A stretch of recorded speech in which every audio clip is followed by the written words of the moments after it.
দৃশ্যা তাড়াতাড়ি স্নান করে ভাত খেয়ে নাও, দিদিমণি এক্ষুনি আসবে তোমাকে পড়ানোর জন্য। স্নান পরে করব, আগে আসল কাজটা করে আসি।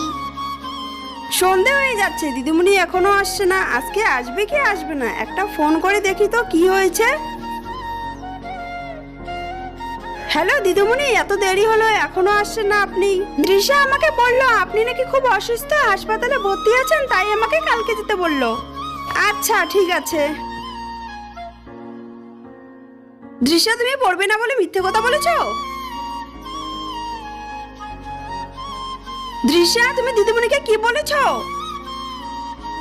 হ্যালো দিদিমণি, আজকে আসতে হবে না, আমার মায়ের শরীর খারাপ, হাসপাতালে ভর্তি আছে। তাহলে আমি কালকে যাব। ঠিক আছে, কালকে আসবেন। সরি মা। তোমাকে নিয়ে যে আমি কি করি দেখ, ভালো লাগে না আমার।